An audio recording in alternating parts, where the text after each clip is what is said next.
नमस्कार दर्शक बंधु राजलक्ष्मी मोटिवेशन लाइफ को आपण मानक बहुत सारा स्वागत। आज मुझे आपण नहीं आसी जीवन सारा सुस्थ रहिबार 15टी नियम। चलतु शेष विषय जानिबा। प्रथम सकाळ उठी बासी मुहरे पानी पीले अंत नली रे जमा होइथिबा मैला एवं वर्ज्य वस्तु बाहर करिबारे सहाय्य करिथाए एवं कोष्ठकाठिन्य भली समस्या को भल करिथाए।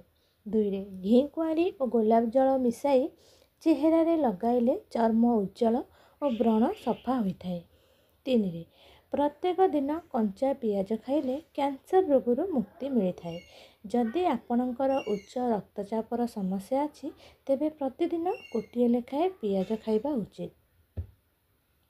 4 राति रे सोइबा पूर्व मुहरे हलदी एवं लेंबू को मिसाई लगाइबा द्वारा मुहरे व्रण दूर हेबा सहित गोरा मध्य होता है। 5 प्रतिदिन गोटे लेखाएं कदली खातु। यह खाइबा द्वारा रक्तहीनता को नियंत्रण करिबारे सहाय्य करिथाए। 6 खाली पेटरे प्रतिदिन भिजा जाइथिबा बादाम खाइबा द्वारा आखिर रश्मि तेज होइथाए एवं एथिरे विटामिन ई प्रचुर मात्रा रे रहिथाए।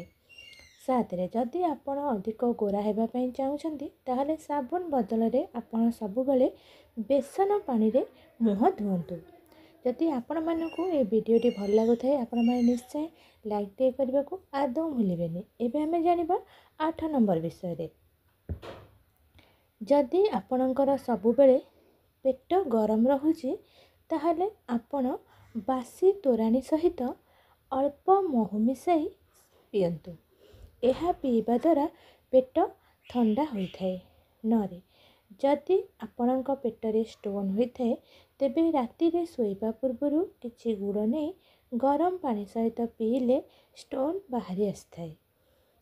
10 अधिक मीठा खाद्य खाइबा द्वारा हाड़ दुर्बल होइथाए एवं मनीष को शीघ्र मोटा मध्य करिथाए। आपण जेते पारुछंती मीठा ठो दूरे रुहंतु।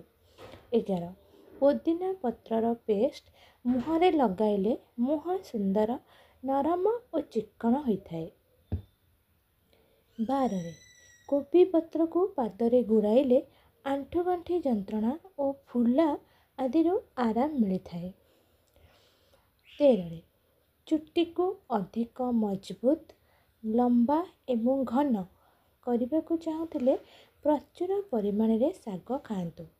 आपण मानकु जदि मो चैनल नुआ आसथिबे प्लीज चैनल टी को लाइक करेंगे, शेयर करेंगे, सब्सक्राइब करने को आदौ भूलिबेनी। पाखे थिबा बेल आइकन को प्रेस करेंगे जहाद्वारा मो वीडियो प्रथम नोटिफिकेशन आपण माने पाई परिबे। एबे हमें जानिबा 14 नंबर विषय। शरीर को हृष्टपुष्ट करने को चाहूले नियमित गुआ घी सेवन करंतु एवं गाई क्षीर सेवन करंतु। 15 परिस्रा को अटकाई रखंतु नहीं। प्रतिदिन पानी पी सारिबा परे परिस्रा करंतु। परिस्रा करिबा द्वारा किडनी खराब हुए नहीं। आपण माने मोर वीडियोटी देखिथिबारु आपण मानकु अशेष अशेष धन्यवाद। रहिली पुणी देखा हेबा नेक्स्ट वीडियो रे। जय जगन्नाथ।